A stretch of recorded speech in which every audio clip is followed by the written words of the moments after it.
You're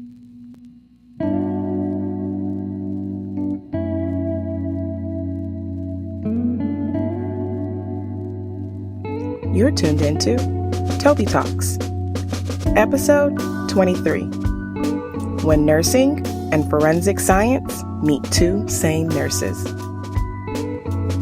So one of my favorite episodes is Law and Order SVU.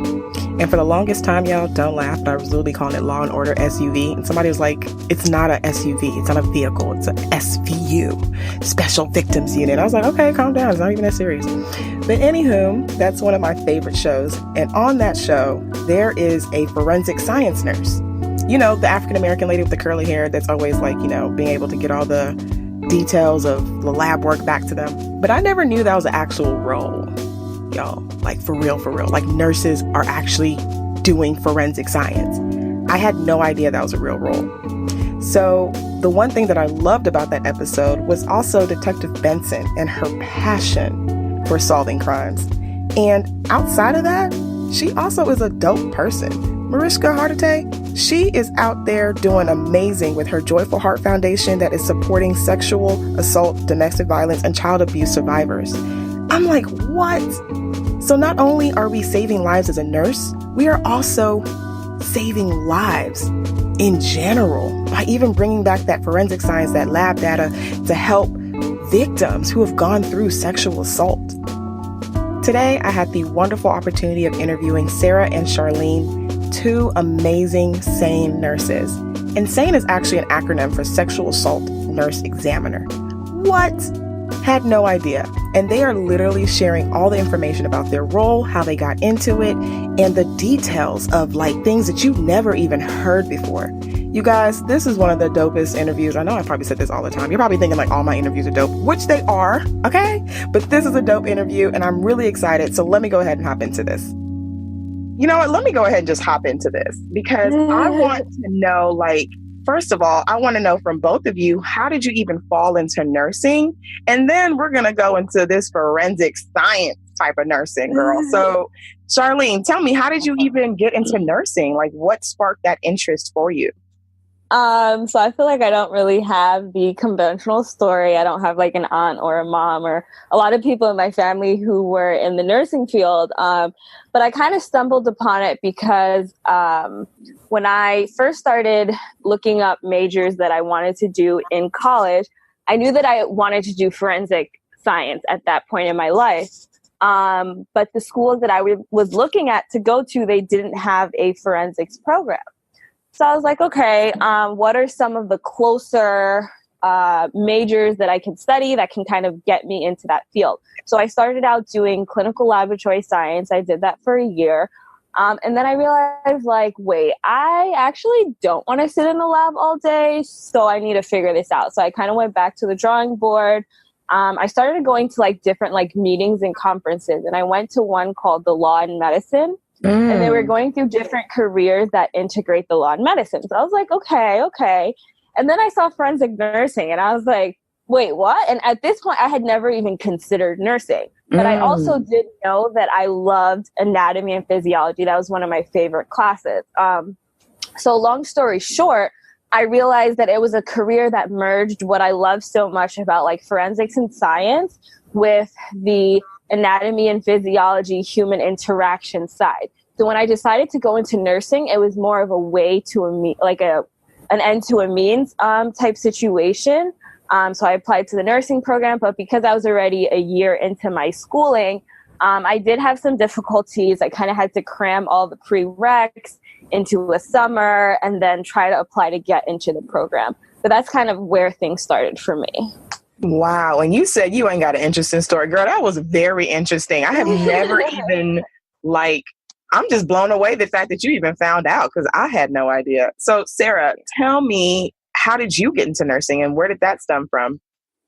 So I actually have a couple of family members who are nurses. So I kind of always knew about nursing, but I kind of was more interested in the clinical experience of school as opposed to just, textbook tests, Mm-hmm. studying tests, which I mean, hey, it's not for everyone. It wasn't for me. And I just wasn't vibing with it. So then I went into nursing. And it's kind of crazy because the timing of it, when I decided to go into nursing, a couple of my family members and like close relatives got sick, and I actually saw the type of interactions they had with the healthcare providers, and it was always negative. And so I was just like, you know what? Like, that's not right. You don't treat people like that. Like, if they don't know what's going on, you should be giving them a little bit extra time and just let them understand. Yeah. And so it just kind of became like, you know what? I'm going to be what I think you should have been for my family because I want someone else's family to have that. Ooh, I know that's right. Girl, you better I come didn't even through. know that. Look at you. Charlene, you learning new stuff today too. Girl. So I'm going to be completely honest with both of y'all.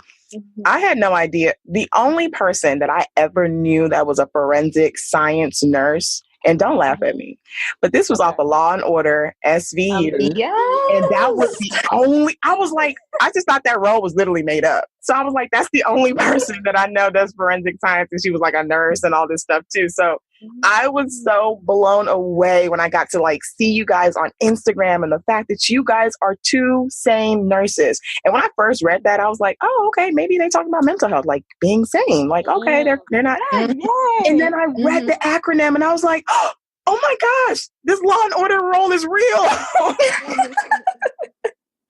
Yeah. And it's actually really funny because actually recently somebody was asking me what's the difference of a SANE nurse and a forensic nurse. And I said, well, SANE, being a sexual assault nurse examiner, is a type of forensic nurse. And so they're like, so if you're a forensic nurse, doesn't that mean you just like see dead people? I'm like, no, like you can do so much with it. So, I mean, it's still a very new style of nursing. It's still a new specialty. But I mean, it's growing fast. Wow. And actually, what's interesting too is that, like, for me, to be honest, like, I actually never experienced forensic nursing through like the CSI shows and the Law and Order. Like, at that conference that I went to was the first time that I had encountered it. So a lot of people are like, oh, you do forensics, haha, you probably watched like Law and Order your whole life. But ironically, that wasn't really my experience either. Wow. So, and when you went to that conference, though, you were still in undergrad, you were still in college, and you went to this conference. So I'm really glad that you pointed that out, because I also try to share with a lot of people about the importance of going to conferences, even while you're in nursing school. And granted, I'm not going to lie, these conferences are disrespectfully expensive, especially if you're already broke in college. But, a lot of them have student discounts, or you can actually win like, actual, you can win a chance to go for free. But these conferences expose so much more than what we see in our clinical settings, and sometimes even in the classroom settings. Because I know when I was in nursing school, there was no subject about forensic science, and there was no clinical rotation following a forensic science nurse and what they do. So can you guys share with me how you even fell into forensic science as a profession? Well, I'll start. So I actually am an emergency department nurse, and so that's where I started right after I graduated. And so these people who come in for sexual assault come in the ER.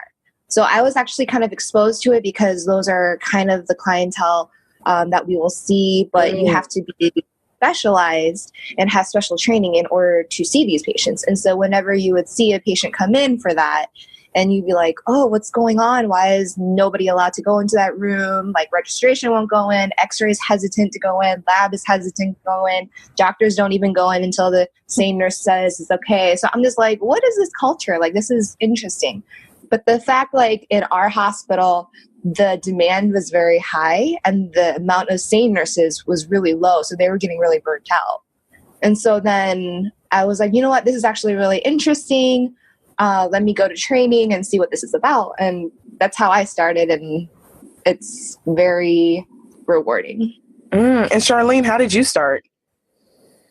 So I started a little bit of an odd way. So when I went to nursing school in Michigan, I grew up in New York, and then my family moved to New Jersey. So while I was in nursing school, it was kind of hard for me to figure out where I'd be working and things like that, because I was going to be moving like back to the East Coast.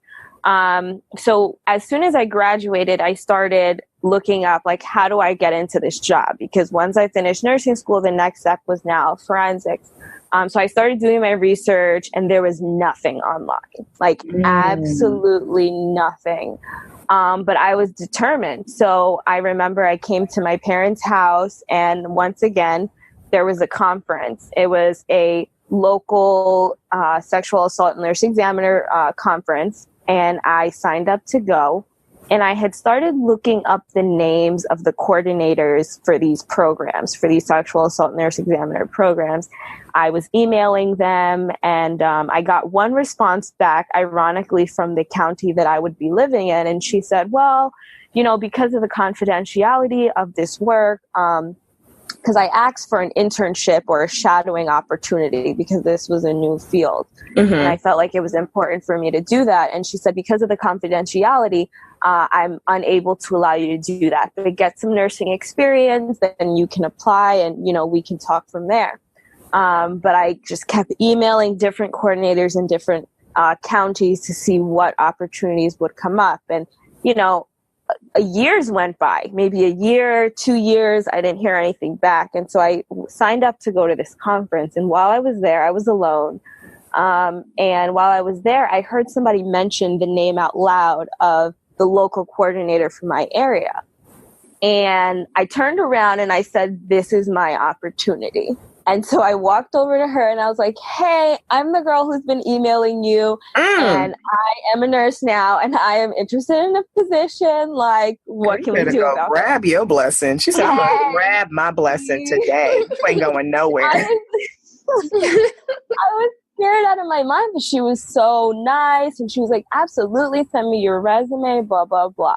So I sent her my resume, and still a couple months passed by. I didn't hear anything. And I'm not going to lie, I was completely discouraged. And I said, you know what, like, maybe this is not really a field. Like, maybe I need to just go into regular, bedside nursing. And so I kind of stopped. I backed away for a little while. A couple months passed, and I decided to go on a mission trip to Asia. And as soon as I landed in Asia, I got an email saying, hey, we would love to interview you. And I was like, wait, God, like, I am out of the country for a month, and now you want to, like, set up this interview? And I panicked, and I said, oh my goodness, should I fly back? Should I cut my trip short? Like, this is my dream. This is what I've been waiting to do forever. And I spoke to a couple people, and they said, just trust. Like, trust that if this is for you, if this is what you're supposed to do, that they'll wait for you to get back. And they did. So she pretty much, like, hired me at the interview, and it's been, like, amazing since. That's my story. Wow. Let me tell you something. I love the fact that I have both of you on, showing me two different sides of how you got into this. One is from the ER standpoint, seeing the high incidence of the kind of patients you're seeing and not having enough SANE nurses there. And then I'm seeing another one who was just putting out all her efforts at these conferences and networking to get to this field. And I like that you guys are sharing that, because that's the reality and truth about finding some of these different fields in nursing. It's almost that you got to just see where the need is, or put yourself out there so much to kind of discover it. So I kind of want to, because it seems like both of y'all work two different kind of shifts or two different kind of schedules. So Sara, you work in the ER, but being a SANE nurse, does that change your schedule? Or is it almost like you're the go-to girl when any of the patients who have a sexual assault incident comes in to see? Like, what does your schedule look like? And then Charlene, I would like to know what your schedule looks like being a SANE nurse. So I'm a full-time ER nurse. So I work my normal 312s a week. And then we're actually really lucky because over the years, we have sent so many new nurses to become SANEs. Woo! And so now we have a team we actually made our own forensic department, and we have a team of like 26 SANEs now coming from that is so good. So it is awesome because we can split up like call time. So I work my 312s in the ER. And then we do also, sometimes part of that, we do 6 hours of soft SANE, which means like in the ER, you don't take any patients. You're just kind of like a flow, like a resource person just helping out. And you're just basically helping out until a forensic patient comes in. If it comes in, then it's all you. But then if I'm there for 6 hours doing that, if it's, 6 p.m. to midnight and it comes in, if the patient comes in at 11:15, I still have to take it. Okay. So then that will go over to however long it takes till you're done. And then it's really not that bad since we have so many people now, but we just have to do on-call hours just to make sure that our department's covered 24/7. Okay, awesome. So that's the ER standpoint and bedside. So then, Charlene, you kind of give me a little insight on your schedule, your hours, and the kind of clinical setting you work in. Yeah. So that kind of ties into the fact of how we kind of came to it differently is because every state handles their program a little bit differently. So each state is allowed to kind of decide on the jurisdiction of what forensic nurses can do and what aspect they practice in. And so luckily we're kind of, because this specialty is new, we're all creating it together. So in New Jersey, where I am now, we work as a part of the prosecutor's office with the special victims unit. So it's actually an entity outside of the hospital, and then we cover the different hospitals in that county, as opposed to working in the emergency room. So that's why it's a little more difficult in Jersey as opposed to other states to kind of figure out how to get into the program. So the way that we do it is I actually work I work in telemetry step down and also the cardiac cath lab. So I'll do my hours there. I'm per diem in both, so I kind of just jump around wherever I feel like it. And then I'm required to do 72 on-call hours. So during those on-call hours, I'll schedule them on my off days from the hospital. And then I'm just required to be within an hour distance of the hospital. So, I can be home doing my errands and things like that. I don't have to be in the hospital during that time because I don't technically work for those hospitals. I work for the prosecutor's office. So it's a little different. So that means when they call you, it's because they have a victim that they want you to come and do your assessments on. Wow. Right. That is pretty awesome. So can you guys jump in a little bit deeper onto what is it that you do as a SANE nurse? Like, walk me through that process of when a victim comes in from sexual assault. What is it that you guys do? What steps do you take? And kind of just walk me through that.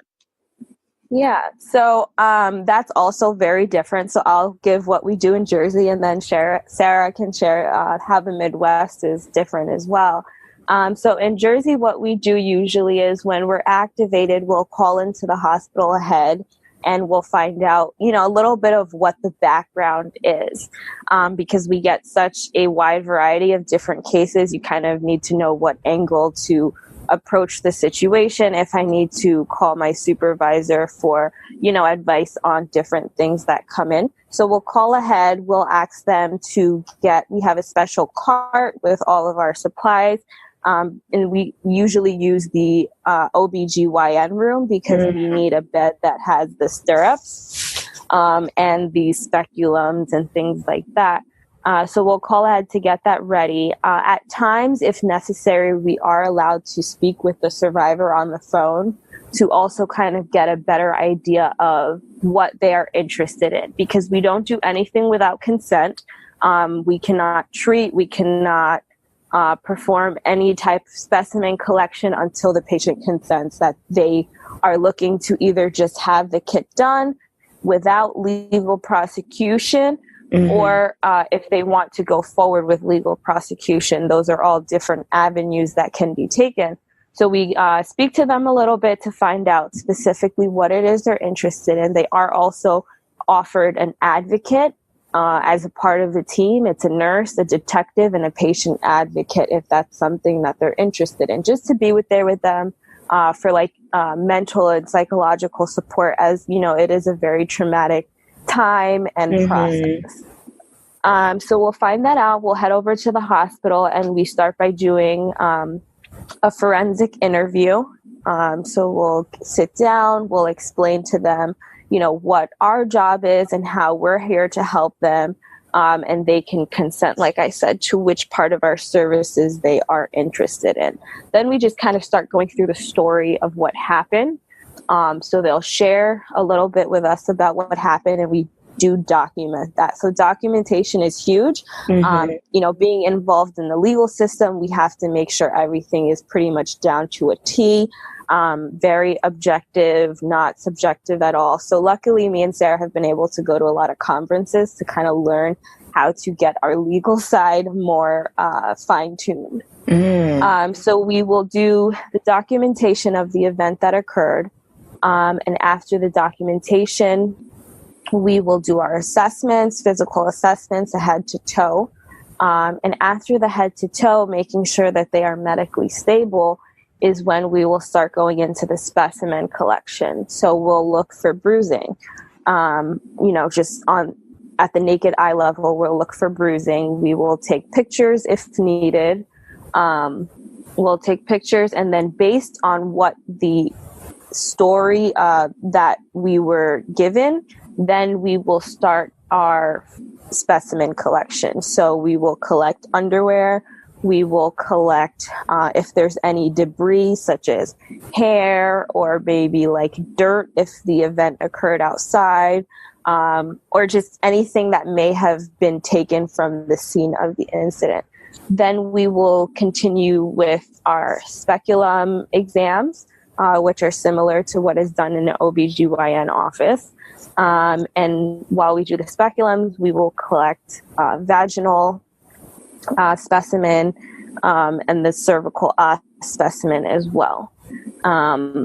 So we kind of go through that. And then we also will do a drug facilitated kit, which is for patients who state that they were assaulted under the influence, or if they feel that there was date rape involved, we'll do a urine and blood specimen as well. Okay. However, for our program, because of the legal sides as well, we are not able to collect the specimen, so we do have to have the assistance of the hospital staff to help us as far as like collecting, for some reason, the urine and the blood. So all of this is covered by the state. The patient is not charged through their insurance for any of this care, which is pretty awesome. Wow, that's really good. Yeah, it's really nice. And, obviously during that time, you don't want to be worried about, can I afford this ER bill? Yeah. So that's really nice. Unfortunately, do y'all share that with patients? Like when they come, you let them know ahead of time? Because I know that might be a fear too. Like I don't want a hospital bill. I just want to, Right. And so y'all share that information too with them. Yeah. So, I wouldn't say that's the first conversation that I have with them, but it does come up as we start going through what services are available to them, because unfortunately, I also have to share what services are not available through the program. So right now in Jersey, unfortunately, we do not do STD testing through our program. If the survivor is interested in that, that is an additional cost through the hospital. However, we do give prophylaxis medication. We do Plan B, and we'll do other antibiotics like amoxicillin, doxy, and things like that as prophylaxis against certain STDs. But unfortunately, we have to refer them to Planned Parenthood or other clinics if they're interested in STD testing. So I have to, unfortunately, make that very clear so that they don't end up with an additional bill. But I do know it's a lot different in Indiana. So Sarah, if you want to share a little bit how you guys do it. Yeah, Sarah, hop on in, girl, because this is a lot of gems. So I want to hear from like your standpoint from the ER sector too. Like, tell me, what's that about? So basically the survivor will walk in and, they say, hey, I want to be seen because I was assaulted. And so the first thing that we do is just make sure, number one, do you want to report? Do you want me to help you with making a report to the police?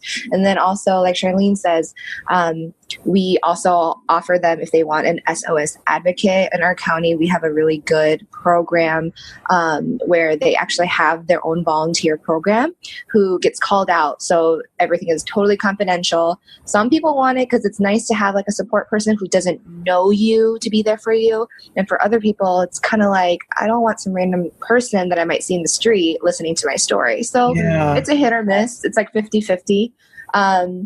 And so then once we do that, we start with our medical history. So what happened, what's going on, what are your complaints? And that also does kind of help us with our actual forensic exam to know where we're getting the specimens for, if we need to focus on it. And the cool thing about the specimen, like the evidence kit or the rape kit, is that it has like 1 million swabs in there, it has 1 million envelopes. So after I go with like all the paperwork, because we do our Indiana State Crime Fund too, and that's completely covered in Indiana also. I go over all of that with them. And then when we actually go in to do their medical and forensic evaluation, it will say like swab their mouth, comb their hair, swab their hands, swab their fingernails, swab. There's like so many. And then like any area where they may have like touched them, like where there would be a foreign DNA on them, like whether it's their neck, their face, their wrists, their hands. And then it goes into the more private areas like external, internal genitalia, anus, things like that. So during that, we do the speculum exam as well, and we photograph everything unless like hands, palms, fingernails, even if it looks normal. The reason that we also take it, and we always get consent. So we either say, would you like to get photo documentation? And this would be only passed on to law enforcement as evidence. That's the only reason that we would do it. So it's really up to you. Like there's no yes or no answer. And so if they want that, then it would just be because they're prosecuting against whoever and they want to use that as evidence, like, hey, I have this bruise right here. Hey, I have foreign DNA on me. That's not mine. So when we do the speculum specifically, we try to be very careful with getting our photo documentation because we try to get good pictures of the like inside the vaginal vault, of the cervix, to see if there's any bruising. And there's only one in the last 3 years that I've had where I actually was able to get a picture of a bruise on a cervix. And it was like the coolest thing ever. Wow. But it was just kind of like, you can't do that. Like, I mean, that had to have hurt. So that's like really, really good evidence. And so, I mean, that was really cool. And so then after we do our complete assessment, I will go ahead and we provide all the medications for prophylaxis for like STDs as well. And then we also give Ella, and then we, for like emergency contraceptive. And then we give them STD testing as well, just to know what your first status was, just in case if you need to tell anybody, just because of what you're coming in for, you would never know if you had it before or not.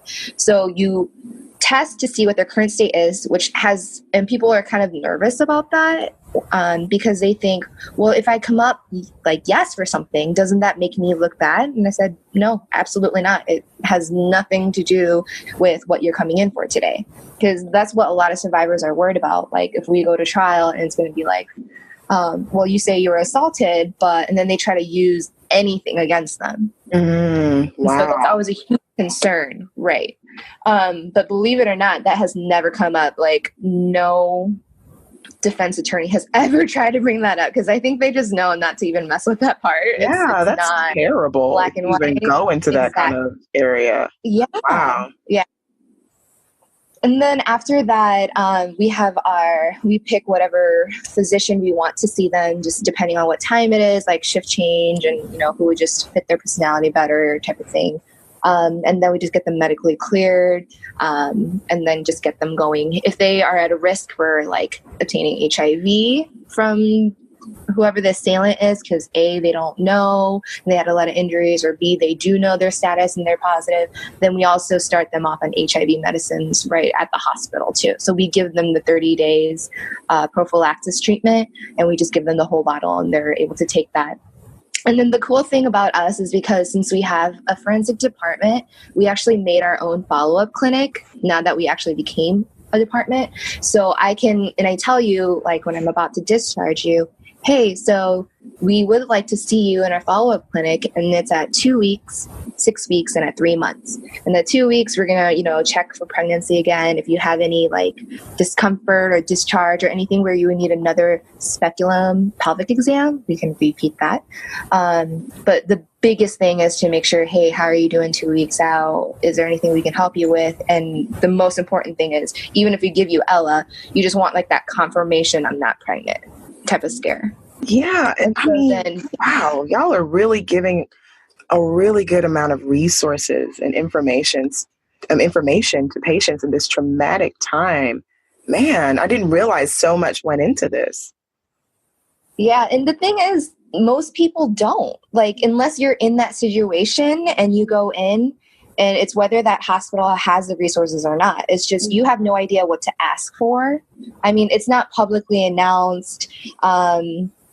I mean, the only reason I would know it is because I was trained to do this. Right.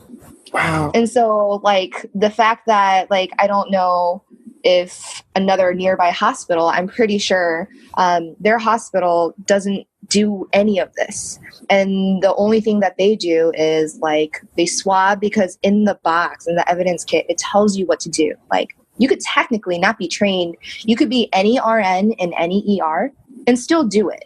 And that's totally fine. It works. However, when you go to court, you're probably going to want to pee your pants because you're like, I read a piece of paper and I don't know what I'm doing. Right. But it's still viable. But that's just more like incentive for people to be ripped apart in court and by defense attorney. And that's frightening. So I know a couple of nurses that came in by a nearby hospital, and they came over to work with us, and they were like, oh crap, we would like literally draw straws.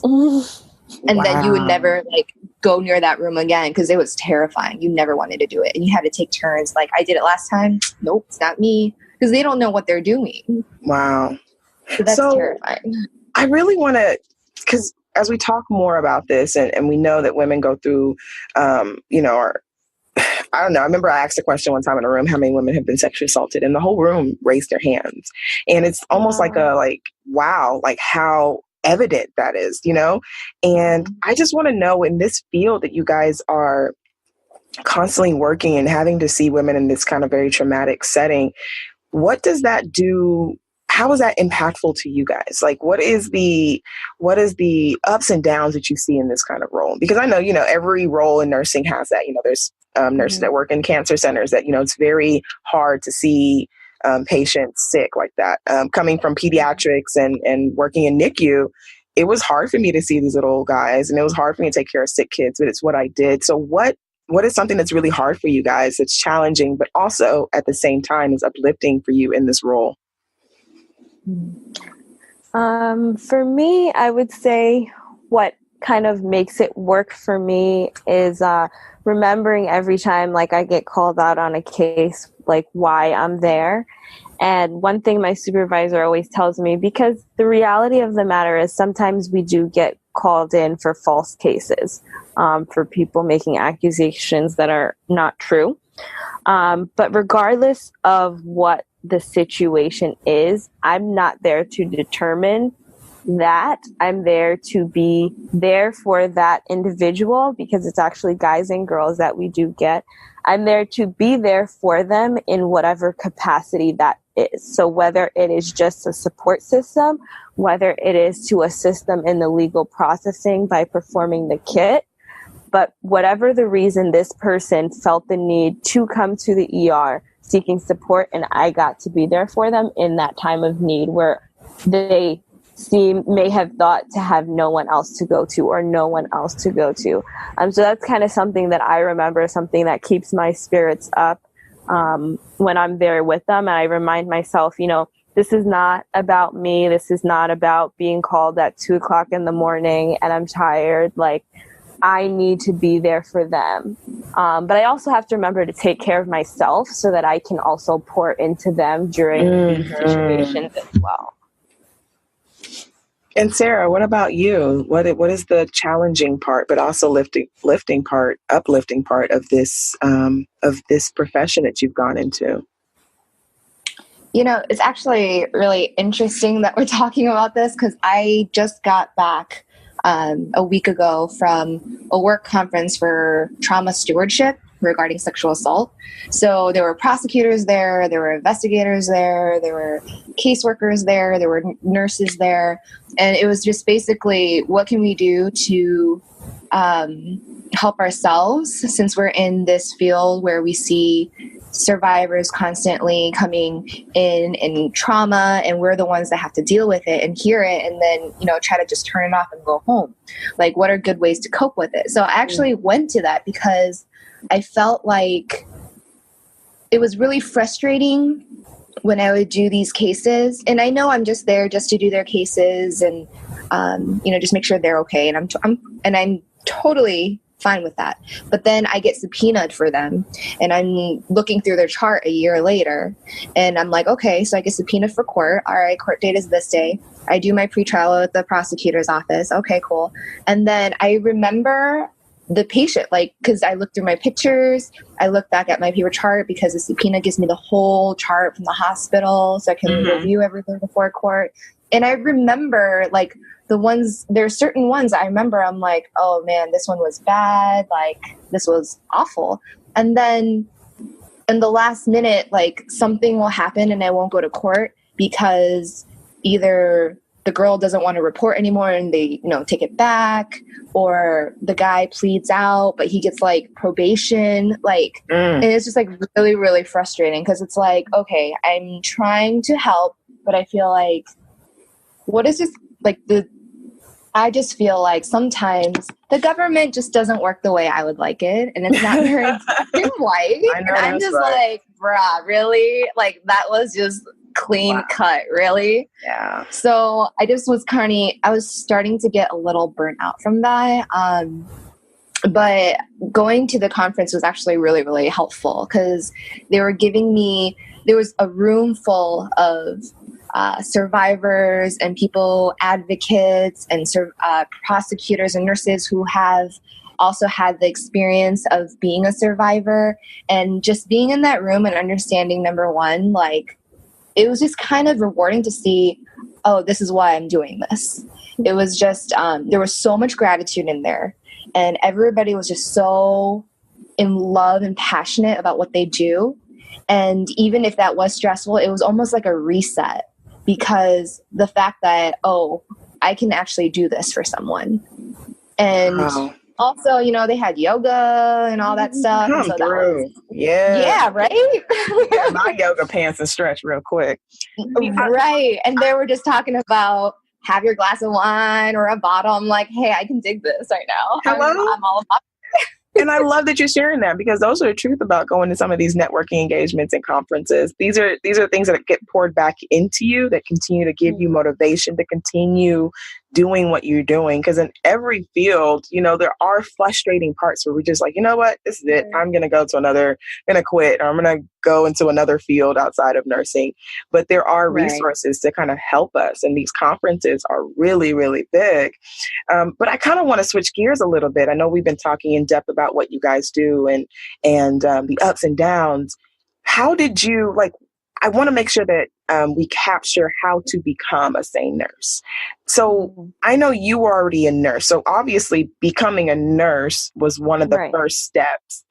How long did you have to be being nursing? Or is it something that as a new grad, I can come out and say, okay, this is my goal to be a SANE nurse. How do I hit those steps? So can you kind of share with me, what are the requirements to becoming a SANE nurse, or even going into forensic science? The length of years as a nurse, or if there is any requirements at all, what can you guys share with us? So according to the IAFN, the International Association of Forensic Nursing, technically the only rule that you really need is to be a registered nurse. They don't say there's a minimum amount of years that you have to be a nurse. However, I and I think any nurse would highly recommend, you kind of need to have some experience before you do a specialty. So whether you just try to get a little bit of experience and do your orientation for 3 months in whatever field. But I mean, you need to be able to do the basics right out of nursing school, because even though you learn it in nursing school, if you don't apply it and as your job, it's going to be really, really hard for you to understand a lot of what you're doing when you're actually being a SANE nurse too. Yeah. Like, it's still a specialty of nursing. So a lot of people are like, I don't want to start med surg. I just want to go straight into a specialty. And you can do that. That's fine. But they're still going to teach you like the basics. In SANE nursing, there is no basics that you learn of nursing. It's just forensics that they're teaching you to add on to your basis of nursing. So with that, I would encourage someone at least be a nurse for 6 months at least. Then I would say that's the minimum, really. Just enough where you can get your feet wet, kind of get a general idea. I mean, not confident. Nobody's ever confident in nursing, I don't think. But just enough to know a little bit of the flow and just, feel like, okay, I'm a nurse. I feel like I generally know what I'm doing. Now let me jump into a specialty. So that's what I would say. To actually become a SANE certified nurse, you need to be there are actual regulations for that. So there's difference being SANE trained and SANE certified. So Charlene and I are both SANE trained. So we have to take boards from IFN to be SANE A, so that would be adults and adolescents, and SANE B, that would be, or P, which is pediatrics. And so that's like taking NCLEX, basically. All over again. Ooh, Lord. But it's worth it. 'Cause I mean, this is like, your specialty. So would you advise someone to, start off with the training aspect, and then once they've gained a lot of experience in the training aspect, then go and sit down to be certified? Yeah, I would say so, definitely. Because for me in nursing, the didactic part along with application has really been how I learned, and I can't really see how you could go sit down to take the certification test without really already being hands-on in the field. But even in addition to that, there are master's programs and other certifications that you can get that are not necessarily a board certification. So there are other universities that have Masters of Science in Forensic Nursing specialty programs. There are DNP programs with a focus in forensics. There are other parts of forensic nursing, like being a certified legal nurse consultant, which is where you pretty much only do consulting for legal programs in different, it could be an insurance company, medical companies, but you are testifying in court as a medical witness. So there are a lot of different ways to do that. But like I said, there's certificates, there's master's programs. So whatever kind of works for you, you get to make work. And if going back to school doesn't work, that's fine as well. You can just do the training. Although it is just a training, we did have to do an online 40-hour course, which can be found on the IAFN website. It is the SANE training course is 40 hours. And usually if you're hired first, your department will pay for it. It is a little bit expensive, but if you want to do it on your own, that's fine as well. So you'll do the 40-hour online course, and then the rest of training will be in person I did a clinical where I actually just did speculum exams all day on human beings. So not even dummies, like there were, I guess, gynecology assistants, and they just let us practice speculum exams on them, which is a pretty promising career if anyone is interested. But they make good money. I mean, obviously, you're letting them, they're letting you do this to them. But so that's what we did. And then we would do one case shadowing, one case assist, and then one case on your own with supervision. Is kind of how the training went after that. So that's kind of how you can get into it. But whatever your considerations are around time or money, you can definitely make it work for you. Like, it doesn't have to look like a master's program. It doesn't have to look like a doctorate. And did your pace change once you kind of went through the same process and became, trainers or been trained in SANE do you get like an incentive? Is your pay slightly increased from that? Or is it like, no, we're still regular nurses. This is our specialty in this area? For me, because like I said, I don't work for the hospital, it's for the prosecutor's office. So we get paid an on-call rate. And then when you get called in to do a case, you get an additional pay for doing the kit. So actually more of the money comes from doing an actual case, but you do get like a minimal on-call fee. But I'm sure it's different for Sarah. Yeah, Sarah, share with me. What's yours like? Yeah, so for us, it just kind of depends on when we do the case. So if I get pulled from staffing when I was in the ER and I get pulled from staffing to do a SANE case, then my base pay goes up to a forensic pay, which is more. So we do get a little bit more of an incentive for being trained to do adolescents and adults, and then also pediatrics on top of that. So then I would get paid more, but if I'm on call, and I get called in, then I get the on-call and time and a half. So yeah, it just kind of depends. And then we have our sister hospital that's about maybe 45 minutes away from us. If we go to that one, then we get a flat like $250 just for going, because there's no incentive for us to go other than the $250. And then you get your time and a half from the time that you leave out to the time you come back home. Okay. Which is nice money. I know.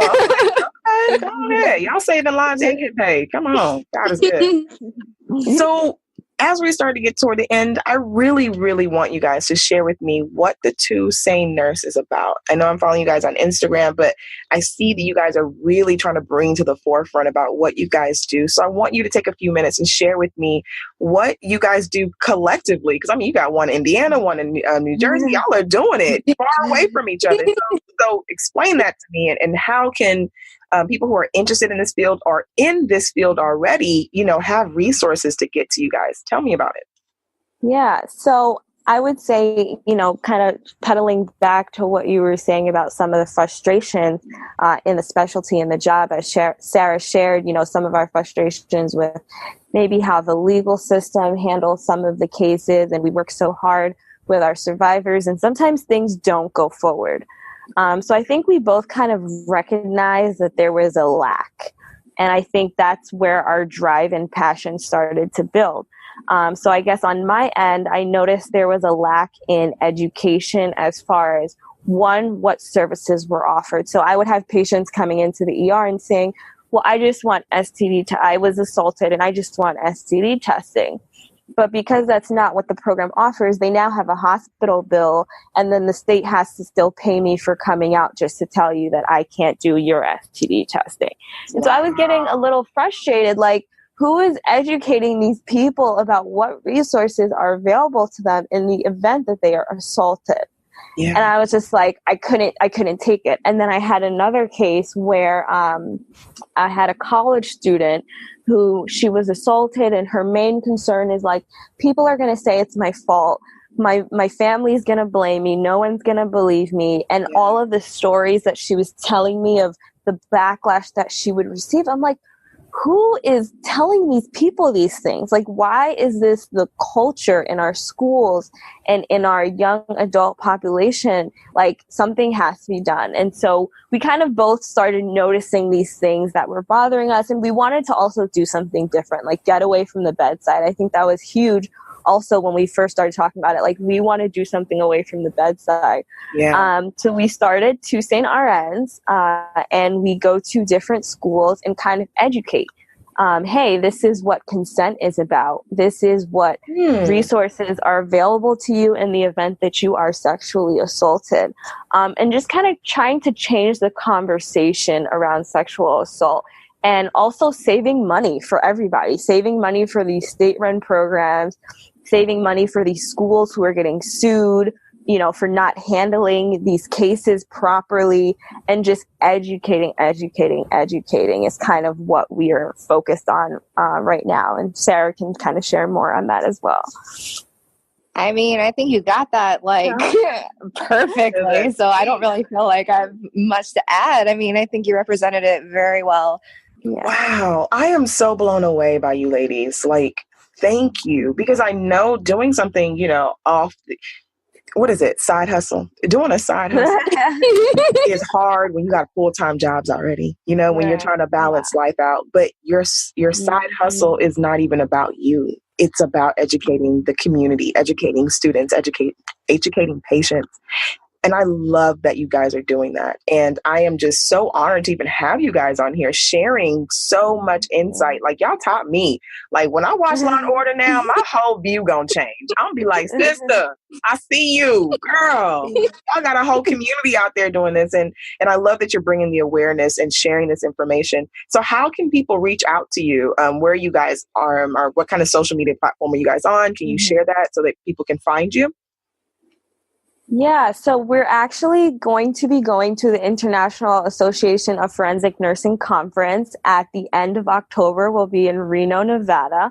So we're super excited about that. We're going to have a nurses meetup just to kind of start getting involvement from our community in this work, you know, because better together. Like, we don't want to do this alone. We want the community with us, educating us and spreading this message like far and wide. So we're going to be doing a meetup. So we do have our Instagram page, which people can keep for updates, where we'll be, what we'll be doing. And on that page, we also, if anyone has questions about how to get into forensic nursing, because like I said, when you Google, it's not out there. It's just really not out there. So having a resource that you can reach out to is much better. We're open to answering all questions. So we do have Instagram, 2 SANE RNs. We are on Twitter and Facebook. Yay! Yeah. Well, girls, thank you so much for all the information you shared. Thank you for your time. And I applaud you women so much. You continue to be out there being amazing. And if you like, go ahead and share some advice or some gems for some of the students out there that are probably struggling to figure out where they're going to go into, or even a nurse who probably feels like giving up and doesn't know that this is a career opportunity. Would you like to just share some inspiration or some encouraging words to keep them going? What I can say is I know for sure I went into nursing wanting to go into so many specific specialties that I thought I wanted to do, and every single one of them failed me when I went to clinicals. And I was just like, okay, so there's nothing left for me to do when I become a nurse, because I've done my clinicals and psych is not for me, and OB and P's are not for me. So it was kind of a little frustrating. And the only reason I tried doing it was in my mind, okay, I'll try ER or ICU just because I feel like I'll learn a lot and it's at least faster pace.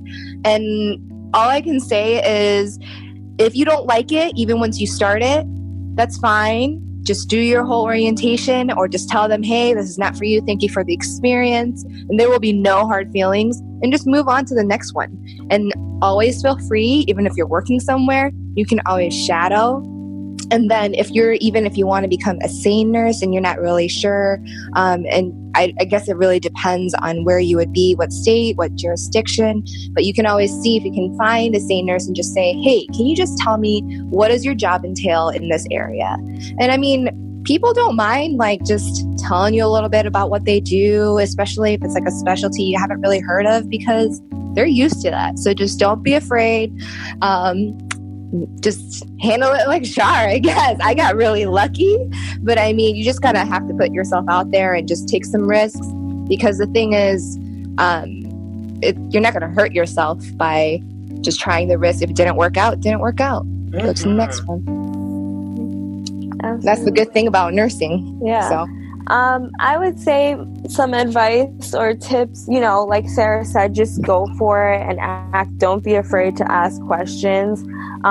For me, a big part of it was just passion and determination. So like, if you realize that you're passionate about something, just go for it. Like, you're at work and you notice this really bothers me, like this process bothers me, or this thing over here bothers me, that probably means that there's something in you that wants it to be better. And usually that's what pushes people forward to create a change. So if you feel that way, don't just be like, we tend to complain, but like, you get to like change it. You get to like be the person that says, hey, let's do this differently. Let's fix this process and make this easier for, XYZ. So I would really encourage everyone to like think about those little things. Like what keeps ticking you off every second, or things like that, and just go for it. Like, do it. I hope you've enjoyed today's podcast episode. There were so many gems dropped. But let's be honest, who got time to replay, pause, and write down all that information shared? Shoo, I know I don't. But don't worry, I got you. Download TobiTalks app on Google Play for nursing resources, definitions, and so much more that were mentioned on today's episode. TobiTalk app features show notes that timelines the conversation and lets you click directly to the resource or definition. And it even lets you bookmark the gem for later. Listen, we're too busy learning how to save lives or even saving lives as nurses to deal with a replay button. TobiTalk app is your one-stop shop for podcast episodes and show notes. For more on TobiTalks, like the blogs and videos, go to my website at www.tobitalks.com. And you know I love to hear from you guys, so feel free to slide into my DMs on IG or Facebook and hit me up through email. That's tobitalks@tobitalks.com. Again, that's tobitalks@tobitalks.com. Till next time, I'll be talking to you soon.